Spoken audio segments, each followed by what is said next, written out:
Good morning, सभी का स्वागत है सीएल कैरियर एकेडमी में। आइए हम पढ़ेंगे आज के करंट अफेयर्स के बारे में। बेहद महत्वपूर्ण करंट अफेयर्स जो होगा और आपके परीक्षा में हुबहू यहीं से प्रश्न आएंगे। आप डेली लिखिए, इसके कुछ फैक्ट लिखिए और अपने एक नोट्स बनाइए। मंथली करंट अफेयर्स खुद ही बना लीजिए। चलिए हम आज के पहले प्रश्न को देखते हैं। आज का हमारा पहला प्रश्न है, स्टैनफोर्ड यूनिवर्सिटी द्वारा जारी AI index, AI artificial intelligence report 2023 में भारत को कौन सा स्थान प्राप्त हुआ है।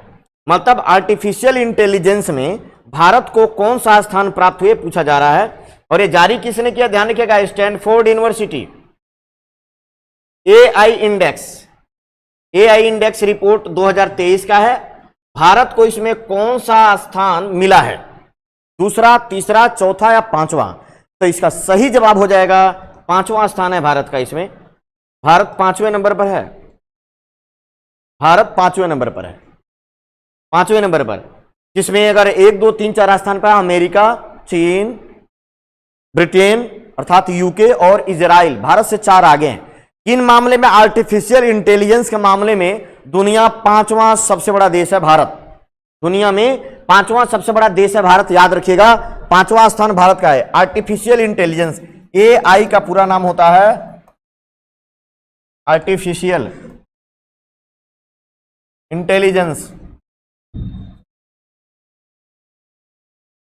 आर्टिफिशियल इंटेलिजेंस, इसको हिंदी में बोलते हैं कृत्रिम बुद्धिमत्ता। कृत्रिम बुद्धिमत्ता,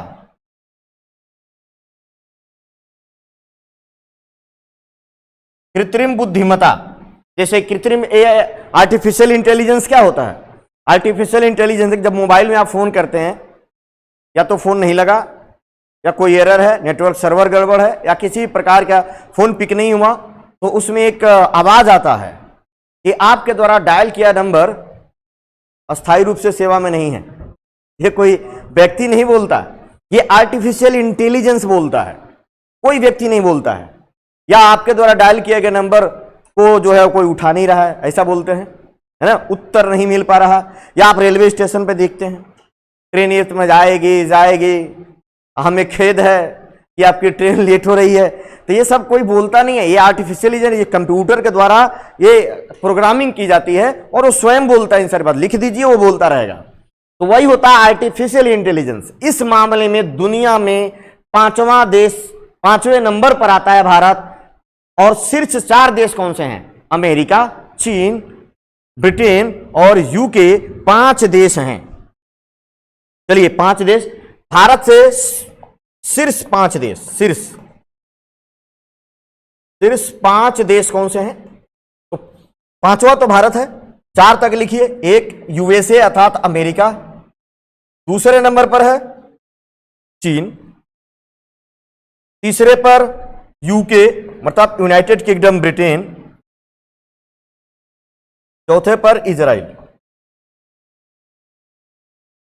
5वां भारत। यह बात याद रखिएगा। और ये जारी किया Stanford University, very very most important.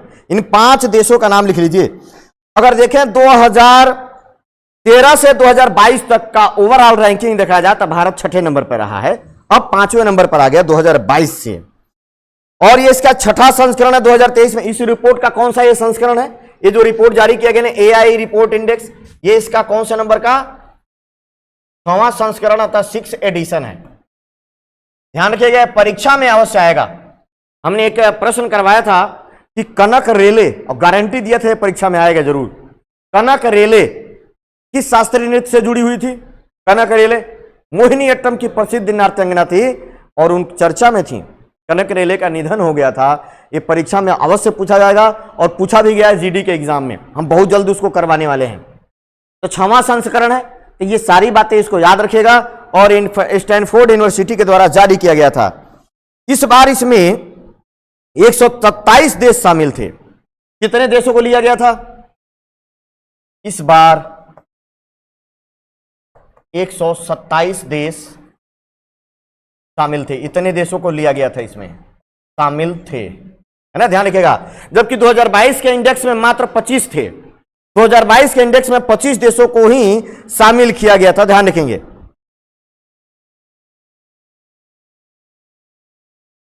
चलिए, तो ये सारी बातें याद रख लीजिएगा। अगला प्रश्न, भारत की पहली semi high speed regional rail service, उसका नाम रख दिया गया है, क्या है नाम इसका? Rapid x. रैपिड एक्स इसका नाम रखा गया है। कि शुरुआत कहां की गई है देख लेना है, भारत की पहली semi high speed regional rail service. Regional मतलब एक क्षेत्र में, छोटे क्षेत्रों में, सेमी हाई स्पीड की आधा, है ना। रीजनल रेल सर्विस कहां शुरू की गई? इसका सही जवाब हो जाएगा दिल्ली। हाँ, दिल्ली से शुरू किया गया है। बहुत ही महत्वपूर्ण प्रश्न है, दिल्ली से, याद रखिएगा, Delhi is the right answer. Delhi NCR में प्रारंभ हुई भारत की पहली semi high speed regional rail service, जिसका नाम है रैपिड एक्स। राष्ट्रीय राजधानी क्षेत्र परिवहन निगम ने भारत की पहली, ये किसने? राष्ट्रीय राजधानी क्षेत्र परिवहन निगम ने भारत की पहली semi high speed regional rail service को रैपिड एक्स नाम दिया है। यह train regional rapid transit system corridor पर चलेगी, जिसके राष्ट्रीय राजधानी क्षेत्र में प्रमुख शहरी क्षेत्रों को जोड़ने के लिए कार्यान्वित किया जा रहा है। भारत का पहला semi high speed regional rapid transit system जो दिल्ली को मेरठ, अलवर और पानीपत सहित एनसीआर से जोड़ेगा। ये किसको जोड़ेगा? दिल्ली, मेरठ, अलवर और पानीपत। दिल्ली, मेरठ, एक होगा अलवर, पानीपत, इन चार क्षेत्रों को पानीपत, है ना, और एनसीआर। तो दिल्ली के एनसीआर क्षेत्र को अलवर और पानीपत को भी जोड़ेगा, तो ये ट्रांजिट में इसको रखा जाएगा, है ना, याद रखेंगे। ये आपसे पूछा जाएगा कौन सा शामिल नहीं है, तो दिल्ली एनसीआर शामिल है। मेरठ, है ना, इस पर पहली बार चलाया गया है। और इसके साथ साथ इसमें अलवर और पानीपत सहित एनसीआर को यह जोड़ेगा। रैपिड एक्स 142 किलोमीटर प्रति घंटे की गति के साथ अपने गृह नगर में रहने वाले लोगों को आधुनिक, विश्व स्तरीय, टिकाऊ, सुविधाजनक, तेज, सुरक्षित यात्रा, आरामदायक साधनों के माध्यम से राष्ट्रीय राजधानी से जुड़ेगा। इसकी गति होगी 100, रैपिड एक्स जो रेल होगी ना, 182 किलोमीटर पर आवर। यह बात ध्यान रखिएगा, जब भी पूछा जाएगा ना सत्य कथन का चुनाव करें, असत्य कथन का चुनाव करें, तो ये ऐसे होगा, 182 किलोमीटर प्रति घंटे की रफ्तार से ये चलेगी। तो ये सारी बातें यार। रैपिड एक्ट, इसका उद्देश्य सड़क पर वाहनों की संख्या को कम करके हरित ऊर्जा का उपयोग करके एनसीआर को डिकार्बोनाइजेशन के प्रति बांड के मुख्य आकर्षण के रूप में बनाना। खास करके ऐसा करना है कि जितना भीड़ भाड़ उसको कम करना, तेज चलेगी, अधिक से अधिक लोग इससे जाएंगे और इसमें भीड़ भाड़ को कम करना है। दिल्ली, ध्यान रखेंगे। हाल ही में किस राज्य की सरकार ने पशु स्वास्थ्य में सुधार हेतु ए हेल्प कार्यक्रम शुरू किया गया है ना? ए हेल्प कार्यक्रम, याद रखिएगा, ये ए हेल्प एक प्रशिक्षण प्राप्त विशेष लोग होंगे। कुछ लोगों को प्रशिक्षण देके उनको कहा जाएगा ए हेल्प, है ना। और ये कार्यक्रम जो है, अब पूछा था किस राज्य की सरकार ने और किसके लिए, ये देखो, ये उत्तर हो जाएगा पशुओं में स्वास्थ्य सुधार। पशुओं में स्वास्थ्य सुधार के लिए ए हेल्प कार्यक्रम की शुरुआत उत्तराखंड के द्वारा, याद रखिएगा। इसका सही जवाब हो जाएगा बी, उत्तराखंड के द्वारा। इसी तरीके का पशुओं और पशुपालकों के लिए उनकी चिकित्सा और गुणवत्तापूर्ण चिकित्सा के लिए संजीवनी कार्यक्रम किसने शुरू किया? हिमाचल प्रदेश ने। संजीवनी कार्यक्रम हिमाचल प्रदेश, जबकि पशु स्वास्थ्य में सुधार के लिए ए हेल्प कार्यक्रम उत्तराखंड के द्वारा शुरू किया गया है। ये ट्रेंड लोग होंगे, प्रशिक्षित लोगों के द्वारा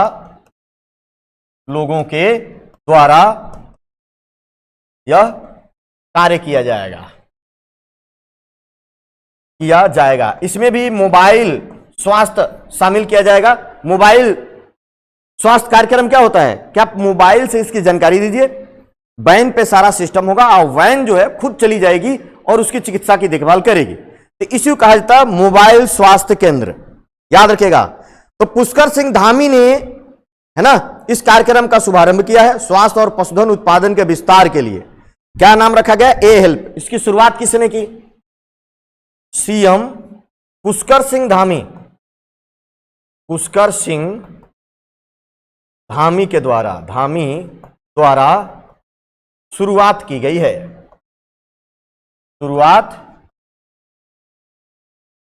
पुष्कर सिंह धामी उत्तराखंड के सीएम हैं, उन्होंने ही इसकी शुरुआत की है, याद रखिएगा। पशुपालन डेयरी विभाग ने ग्रामीण विकास विभाग और राष्ट्रीय ग्रामीण आजीविका मिशन के बीच हस्ताक्षरित एक समझौता पर नई पहल शुरू की है। सरकार द्वारा परिकल्पित ए हेल्प योजना के तहत दूरस्थ ग्रामीणों में और उनके क्षेत्रों में पशु संबंधी गतिविधियों को मजबूत करने के लिए महिलाओं को भी चुना गया है। इसमें महिलाएं भी शामिल होंगी, ये भी ध्यान रखिएगा, है ना। ए हेल्प कार्यक्रम के तहत प्रशिक्षित ए हेल्प पशुओं के विभिन्न संक्रामक रोगों को रोकने, राष्ट्रीय गोकुल मिशन के तहत कृत्रिम गर्भाधान, पशुओं की टैगिंग और पशु बीमा में अपना महत्वपूर्ण योगदान देंगे, इन्हीं के लिए शुरू किया गया है। तो आपके प्रश्न में भी कई उत्तर हो जाएगा। उत्तराखंड की सरकार पशु स्वास्थ्य में सुधार के लिए ए हेल्प कार्यक्रम शुरू किया। ए हेल्प कार्यक्रम की तरफ पुरुष और महिला दोनों शामिल होंगे। दूर दराज के गांवों के लिए भी यह लागू किया गया है। इसमें प्रशिक्षित लोगों को शामिल किया जाएगा और इसकी शुरुआत पुष्कर सिंह धामी जो उत्तराखंड के सीएम हैं उन्होंने किया है। तो ये सारी बातें याद रखिएगा। किस केंद्रीय मंत्री ने रामबन, ध्यान रखना बहुत ही महत्वपूर्ण प्रश्न है, बहुत बहुत बहुत ही महत्वपूर्ण, वेरी वेरी इंपॉर्टेंट। ये सुरंग है, क्या नाम है? रामबन में एक जगह है रामबन, जम्मू कश्मीर में आता है, कुंफर पीरा सुरंग, कुंफर पीरा सुरंग, ध्यान रखिएगा बहुत महत्वपूर्ण है। उद्घाटन किया है किस केंद्रीय मंत्री ने किया है? तो इसका उत्तर हो जाएगा नितिन गडकरी, सड़क परिवहन और राजमार्ग मंत्री हैं ये, सड़क परिवहन एवं राजमार्ग मंत्री हैं नितिन गडकरी। इन्होंने ही ये कुंफर पीरा सुरंग, याद रखिएगा, ये सुरंग कहां है? जम्मू कश्मीर में रामबन में ये सुरंग बनाया गया है। बहुत महत्वपूर्ण प्रश्न होगा, बहुत ही महत्वपूर्ण प्रश्न होगा, इसको जरूर याद रखिएगा। 11 अप्रैल 2023 को इसका उद्घाटन किया था। कब किया? 11 अप्रैल 2023 को इसका उद्घाटन हुआ। इसका उद्घाटन किया गया 11 अप्रैल 2023 को, तो यह बात भी याद रख लीजिएगा। जम्मू और श्रीनगर, केंद्रीय मंत्री ने कहा जम्मू श्रीनगर राष्ट्रीय राजमार्ग के रामबन बनिहाल खंड पर 4 और सुरंगें अगले मार्च तक हो जाएगी। अगले साल मार्च तक जम्मू कश्मीर और बनिहाल मार्ग पर 4 और सुरंगें बनाई जाएगी। एक अतिरिक्त सुरंग भी जल्द शुरू होने वाली है। इन सुरंगों से जम्मू कश्मीर के बीच की दूरी करीब 3.5 घंटे में ही पूरी हो जाएगी। जम्मू और श्रीनगर के बीच यात्रा को आसान बनाने के लिए 35,000 करोड़ रुपए की लागत से 3 कॉरिडोर बनाए जा रहे हैं। इसके तहत जम्मू से उधमपुर, रामबन, बनिहाल और आगे श्रीनगर के कॉरिडोर का भी जो है सेक्शन शामिल किया जाएगा। 250 किलोमीटर लंबाई की यह 4 लेन सड़क 16,000 किलोमीटर की लागत से 16,000 करोड़ रुपए की लागत से बनाई जा रही है। तो इस सुरंग के बारे में ध्यान रखिएगा। कुंफर पीरा सुरंग इसकी 924 मीटर लंबी ट्यूब 1 नासरी और रामबन के बीच 2.9 किलोमीटर भीड़ भाड़ वाले टेढ़े मेढ़े दुर्घटना संभावित क्षेत्रों को बाईपास करेगी। 924 मीटर की लंबाई है इसकी, ये पूछा जा सकता है। 924 मीटर, ये ध्यान रखिएगा, इसकी लंबाई है 924 मीटर लंबी, है ना, याद रखेंगे आप 924 मीटर। कभी लंबाई अगर पूछ लिया जाए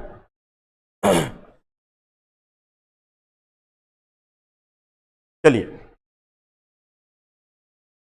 हाल ही में किसने ग्रीन डिपॉजिट फ्रेमवर्क जारी किया है? ग्रीन डिपॉजिट ग्राहकों को आकर्षित करने के लिए ग्रीन डिपॉजिट, इकोनॉमी से प्रश्न आएगा और इकोनॉमी से ये प्रश्न बनेंगे। ग्रीन डिपॉजिट फ्रेमवर्क के बारे में बात किया रहा है। इसकी घोषणा किया है आरबीआई ने, रिजर्व बैंक ऑफ इंडिया के द्वारा किया गया है। Reserve bank of India green deposit framework, ये क्या होता है? ग्रीन डिपॉजिट फ्रेमवर्क क्या है? इसको बोलते हैं हरित जमा, है ना, फ्रेमवर्क। हिंदी में आप कह सकते हैं हरित जमा फ्रेमवर्क, हरित जमा फ्रेमवर्क, है ना। अब हरित जमा, जो लोग पैसा जमा करते हैं, हरित जमा से क्या मतलब है? तो ग्रीन डिपॉजिट की पेशकश करने के लिए आरबीआई ने एक फ्रेमवर्क की घोषणा किया। ढांचा 1 जून 2023 से लागू होगी। कब से लागू होगा? 1 जून 2023 से लागू होगा, अभी नहीं लागू होगा। 1 जून 2023 से लागू करने की बात कही गई है आरबीआई के द्वारा। ग्रीन डिपॉजिट निश्चित अवधि के लिए एक विनियमित इकाई, रेगुलेटेड, निश्चित अवधि के लिए एक रेगुलेटेड एंट्री द्वारा प्राप्त ब्याज युक्त जमा को संदर्भित करता है। ग्रीन फाइनेंस हरित वित्त पोषण के आवंटन निर्धारित आय होती है। ये ग्रीन डिपॉजिट जो होता है निश्चित अवधि के लिए विनियमित इकाई, निश्चित अवधि के लिए, निश्चित अवधि के लिए डिपॉजिट इकाई होती है, के लिए डिपॉजिट और विनियमित इकाई, विनियमित इकाई इकाई होती है जिस पर ब्याज भी प्राप्त होता है, इस पर ज्यादा ब्याज प्राप्त होता है। सामान्य की तुलना में ये ग्रीन डिपॉजिट जो होगा इस पर ज्यादा ब्याज प्राप्त होगा अन्य डिपॉजिट की तुलना में। यह ढांचा क्षेत्रीय ग्रामीण बैंकों, स्थानीय क्षेत्र के बैंकों, भुगतान बैंकों, आवास वित्त कंपनियों के साथ साथ सभी जमा स्वीकार करने वाली गैर बैंकिंग वित्तीय कंपनियों को भी लघु वित्त बैंकों से अनुसूचित वाणिज्यिक बैंकों पर लागू होगा। ध्यान रखिएगा इसको। इससे क्या होगा, इसके तहत परमाणु ऊर्जा, प्रत्यक्ष अपशिष्ट, भस्मीकरण, शराब, तंबाकू, ताड़ तेल उद्योग, संरक्षित क्षेत्रों में उत्पन्न फीडास्टर का उपयोग करके बायोमास उत्पन्न करने वाली नवकरणीय ऊर्जा परियोजनाएं, लैंडफिल परियोजनाएं या 25 गीगावाट जल विद्युत परियोजनाएं संयंत्र को शामिल किया जाएगा इस जमा के तहत, है ना। तो ये ध्यान रखेंगे, आरबीआई के द्वारा ये शुरू किया गया हरित डिपॉजिट, जो इसमें पैसा जमा होगा इसका उपयोग हरित ऊर्जा उत्पादन में किया जाएगा। ये भी याद रखेगा। हरित ऊर्जा उत्पादन मतलब नवीन और नवीकरणीय ऊर्जा उत्पादन के लिए, जैसे कि सौर ऊर्जा, पवन ऊर्जा, भूतापीय ऊर्जा, जिसमें हाइडल पावर जो जल ऊर्जा है इसमें पोल्यूशन नहीं होता। इस तरीके के ऊर्जा उत्पादन के लिए इस जमा को इस्तेमाल किया जाएगा। इस पर ब्याज भी मिलेगा और ज्यादा ब्याज भी मिलेगा। आरबीआई के द्वारा, आरबीआई की स्थापना कब हुई थी? 1935 में, 1 अप्रैल 1935 में इसकी स्थापना हुई थी। और वर्तमान में इसके गवर्नर कौन है? शक्तिकांत दास। और शक्तिकांत दास को गवर्नर ऑफ द ईयर का अवार्ड भी मिला हुआ है 2022 के लिए। गवर्नर ऑफ द ईयर 2022 के लिए आरबीआई को। मुख्यालय इसका मुंबई में है। कहां है? मुंबई में है। लगातार आप करंट अफेयर जरूर देखिए, सुबह 7:30 बजे आपको इस तरीके के स्टैटिक जीके के जो प्रश्न बताए जाएंगे वो भी आपके लिए बड़े फायदेमंद होगा। देखो 3 संस्थाएं और भी हैं, आप इसके बारे में पढ़े। SEBI, security and exchange board of India, जिसकी स्थापना कब हुई थी? स्थापना तो अप्रैल 1988 में, लेकिन लीगल दर्जा इसको 1992 में मिला था, जनवरी 1992 में। इसका मुख्यालय मुंबई में है और इसके अध्यक्ष है माधवीपुरी बुच। नाबार्ड, नाबार्ड की स्थापना कब हुई थी? 1982 में हुई थी। National Agricultural Bank of, National Bank of Agricultural and Rural Development, National Bank of Agricultural and Rural Development, नाबार्डा, है ना। ये ध्यान रखिएगा। नाबार्ड का मुख्यालय भी मुंबई है। एसबीआई का मुख्यालय भी मुंबई, सबका मुख्यालय इसमें मुंबई ही है, ये भी ध्यान रखिएगा। एसबीआई का मुख्यालय मुंबई भी है और भारत का सबसे बड़ा बैंकिंग इकोसिस्टम भी कौन सा है? एसबीआई है। तो इस सबके बारे में भी आप ध्यान रखिएगा और पूरा नाम जरूर याद रखेंगे। किसे महाराष्ट्र भूषण सम्मान से सम्मानित किए जाने की घोषणा की गई है? महाराष्ट्र भूषण सम्मान से सम्मानित किए जाने की, तो महाराष्ट्र भूषण सम्मान से सम्मानित किए जाने की घोषणा की गई है अप्पा साहेब धर्माधिकारी। इसका सही जवाब होगा बी, अप्पा साहेब धर्माधिकारी। एक समाज सेवी हैं, ये इनके पिता हैं नाना साहेब धर्माधिकारी, इन्हीं के द्वारा ये शुरू किया गया था। ये प्रश्न जरूर आएगा परीक्षा में, वेरी वेरी इंपॉर्टेंट, बहुत ही महत्वपूर्ण है। अप्पा साहेब धर्माधिकारी को महाराष्ट्र भूषण सम्मान से सम्मानित किए जाने की घोषणा की गई है। याद रखेंगे सभी लोग जो भी देख रहे हैं, इस प्रश्न को जरूर याद रखिएगा। समाज सेवक के रूप में प्रसिद्ध दत्तात्रेय नारायण धर्माधिकारी, जिन्हें अप्पा साहेब धर्माधिकारी कहा जाता है, को महाराष्ट्र भूषण सम्मान दिया जाएगा। समाज सेवक के रूप में, किस रूप में? समाज सेवक हैं। यह भी पूछा जा सकता है कौन है? समाज सेवक हैं। और समाज सेवा के लिए, है ना, यह पुरस्कार दिया जाएगा, महाराष्ट्र भूषण सम्मान दिया जाएगा। इन्हें 2017 में पद्मश्री मिल चुका है, यह भी ध्यान रखिएगा। इनको 2017 में पद्मश्री मिला था, पद्मश्री, है ना, मिला था। इस पुरस्कार में कितनी राशि दी थी? 25 लाख रुपए की नगद राशि, एक मेडल और एक पुस्तिका दी जाती है। 25 लाख रुपए। ये महाराष्ट्र भूषण सम्मान में 25 लाख रुपए, है ना, और प्रशस्ति पत्र और मेडल दिया जाता है, यह भी ध्यान रखिएगा।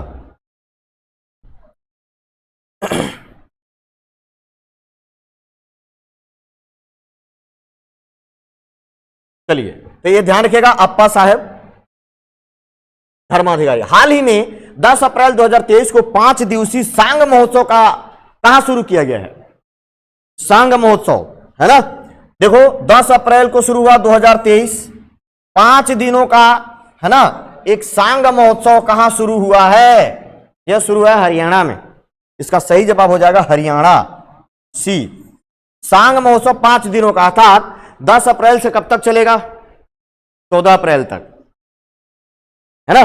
तो सांग महोत्सव की शुरुआत हुई है हरियाणा में 5 दिनों का। 10 अप्रैल को हरियाणा के कुरुक्षेत्र में हरियाणा कला परिषद के सभागार में धनपत सिंह सांघी की स्मृति में शुरू किया गया है। ये बातें आपको याद रखना है। 10 अप्रैल हरियाणा के कुरुक्षेत्र में, कहां शुरू हुआ? कुरुक्षेत्र। एक प्रश्न बनेगा कहां शुरू हुआ? कुरुक्षेत्र में। एक प्रश्न आपको यह बनेगा किस जगह? हरियाणा कला परिषद के सभागार, हरियाणा कला परिषद के सभागार में और किसकी स्मृति में शुरू किया गया है? एक व्यक्ति है जिनका नाम है धनपत सिंह सांगी। धनपत सिंह सांगी की स्मृति में इसका आयोजन किया गया है। इसका आयोजन किया गया। अब कभी ये पूछा जा सकता है इस तरीके का महोत्सव, अब आपके आने वाले जो भी एग्जाम होंगे एसएससी के, कोई भी, अगर इसे पूछा गया तो इसको ध्यान में रखा जाएगा, सांग महोत्सव कहां शुरू हुआ, ये उत्सव जो है कहां शुरू हुआ, ये प्रश्न आपके परीक्षा में अब अवश्य बनेगा। इस दौरान सांगी राय धनपत की स्मृति पुरस्कार 1 लाख रुपए विजेता की भी घोषणा हुई। इसमें इनके नाम पे पुरस्कार भी दिया जाता है। इनके नाम पर, धनपत सिंह सांगी के नाम पर जो पुरस्कार दिया जाता है ना, कितना दिया जाता है? इनके नाम पे पुरस्कार जो होता है, पुरस्कार 1 लाख रुपए का, 1 लाख रुपए का पुरस्कार भी दिया जाता है, यह भी याद रखिएगा। राज्य सरकार ने सांग संस्कृति और हरियाणा की संस्कृति को बढ़ावा देने के लिए संस्कृति विकास बोर्ड का गठन किया है।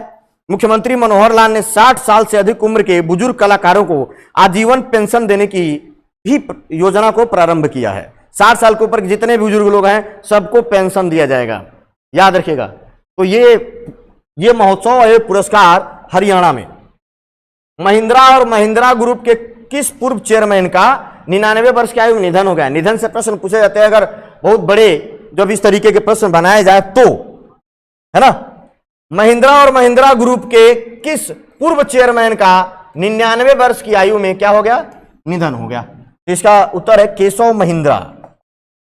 इसका सही जवाब हो जाएगा ए, केशव महिंद्रा का हाल ही में निधन हुआ है, याद रखिएगा। इसके लिए एक सिंगल प्रश्न ही बनेगा कि केशव महिंद्रा का निधन हो गया है, याद रखेंगे।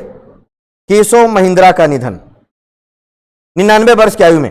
2023 की फोर्ब्स और प्रतियुक्त सूची में ये शामिल किए गए थे। 13 अप्रैल 2023 को मुंबई में इनका निधन हुआ है। मुंबई में इनका निधन हो गया, मुंबई में निधन हो गया, है ना। तो ये ध्यान रखिएगा। हाल ही में किसने गुजरात के अहमदाबाद के नरणपुरा में 54 फीट ऊंची भगवान हनुमान की प्रतिमा का अनावरण किया? इसको बिल्कुल मिस नहीं करना है क्वेश्चन, ये 100% गारंटी है कि क्वेश्चन आएगा जरूर। कहां पर किया गया? देखिए कई प्रश्न तो आपको ही मिला, गुजरात में। और गुजरात के अहमदाबाद में एक जगह है नरणपुरा में 54 फीट ऊंची भगवान हनुमान की प्रतिमा का अनावरण किसने किया, है ना। तो इसका अनावरण किया है अमित शाह ने। अमित शाह गृह मंत्री हैं, केंद्रीय गृह मंत्री, सहकारिता मंत्री। अमित शाह के द्वारा यह उद्घाटन किया, भगवान हनुमान की 54 फीट ऊंची प्रतिमा का अनावरण किया गया है, आप याद रखिएगा। बहुत ही महत्वपूर्ण प्रश्न है। हनुमान की 54 फीट ऊंची प्रतिमा का अनावरण किया गया।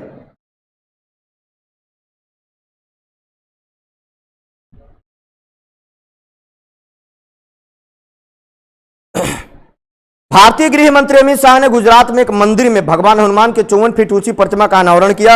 यह मूर्ति तांबे से बनी है। आया वहां पे एक हनुमान मंदिर है, उसी में स्थापित की गई है, जो शाह के गांव के पास है। तभी तो गए हैं। मूर्ति किसकी बनी है? हनुमान जी की मूर्ति जो है तांबे से बनी है, तांबे से बनी है,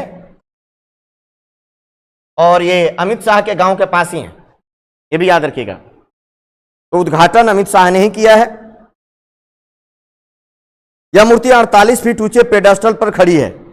मूर्ति तो 54 फीट है, लेकिन जिस पर खड़ी है वो भी 48 फीट ऊंचा है। इन दोनों को जोड़ लेंगे तो ज्यादा हो जाएगा।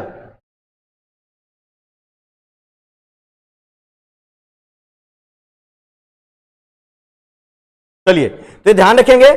कई लोग इसका सपोर्ट भी कर रहे हैं कि पर्यटन को बढ़ावा मिलेगा, लेकिन कई लोग इसका ये भी तर्क देते हैं कि बेकार का पैसा खर्चा होता है या किसी एक विशेष धर्म को बढ़ावा दिया जाता है। लेकिन कुछ लोग कहते हैं इससे पर्यटन को बढ़ावा मिलेगा और इससे लोगों को रोजगार भी मिलेगा। पर्यटन होता है तो रोजगार होता है, किसी एक धर्म को बढ़ावा देने के लिए नहीं है। लोगों का अपना अपना तर्क है कि किसी एक विशेष धर्म को बढ़ावा, हनुमान की मूर्ति, शिव की मूर्ति, ये सब करने से किसी एक विशेष धर्म को बढ़ावा दिया जाए, तो लोगों का अपना अपना तर्क है। अहमदाबाद को दुनिया में मैनचेस्टर ऑफ इंडिया के नाम से भी जाना जाता है। भारत का मैनचेस्टर कहा जाता है, सूती वस्त्र के लिए प्रसिद्ध। हाल ही में 7 अप्रैल 2000 भारत रत्न पंडित रविशंकर की कौन सी जयंती मनाई गई? रविशंकर से तो प्रश्न खूब पूछा जाता है और फिर पूछा जाएगा ये, रविशंकर की कौन सी जयंती मनाई गई है? याद रखेंगे, कब मनाया गया? 7 अप्रैल को भारत रत्न मिला हुआ है पंडित रविशंकर को। और इनकी कौन सी जयंती मनाई गई?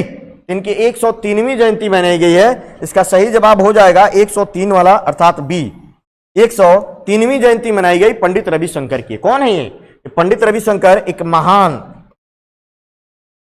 सितार वादक हैं, सितार वादक हैं। इनको 1968 में क्या मिला था? ग्रैमी पुरस्कार 1968 में। और ग्रैमी पुरस्कार प्राप्त करने वाले पहले भारतीय, प्राप्त करने वाले पहले भारतीय हैं, प्राप्त करने वाले पहले भारतीय हैं, यह भी याद रखिएगा। ग्रैमी पुरस्कार प्राप्त करने वाले पहले भारतीय हैं। और ये क्या बजाते हैं? सितार। सितार वादन में महत्वपूर्ण स्थान है ना, शास्त्रीय सितार वादन के लिए ये प्रसिद्ध हैं पंडित रविशंकर। 7 अप्रैल को उनकी 103वीं जयंती मनाई गई। दुनिया के 1999 में देश के सर्वोच्च नागरिक पुरस्कार भारत रत्न मिला पंडित रविशंकर को।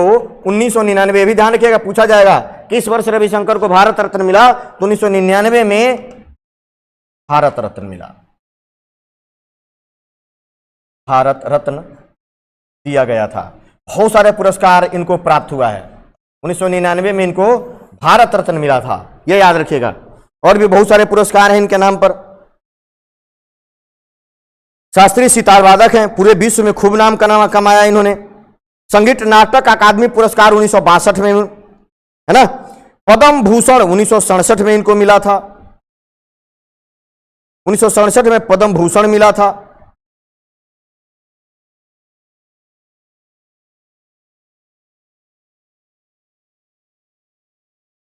पद्म विभूषण उनको 1981 में दिया गया, दूसरा सर्वोच्च सम्मान। भारत रत्न 1999 में।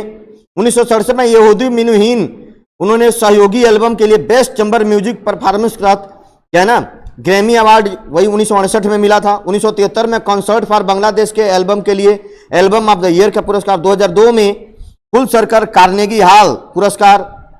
2013 में द लिविंग रूम सेशंस के लिए एक बार फिर सर्वश्रेष्ठ विश्व संगीत एल्बम के तहत पुरस्कार जीता। लाइफ टाइम अचीवमेंट अवार्ड उन्हें 55वें वार्षिक ग्रैमी अवार्ड में लाइफ टाइम दिया गया। यह प्रश्न धारण किया 55वें ग्रैमी अवार्ड में लाइफ टाइम अचीवमेंट अवार्ड से सम्मानित किया गया। यह ध्यान रखिएगा। तो ये कुछ इससे प्रश्न जुड़े हुए पूछे जाएंगे। 7 अप्रैल को विश्व स्वास्थ्य दिवस भी मनाया जाता है। सभी के लिए स्वास्थ्य है ना, हेल्थ फॉर ऑल इस बात थीम था। चलिए आज के लिए इतना ही, कर फिर मिलेंगे इसी तरीके के प्रश्नों के साथ। सभी लोगों का बहुत बहुत धन्यवाद। जय हिंद, जय भारत।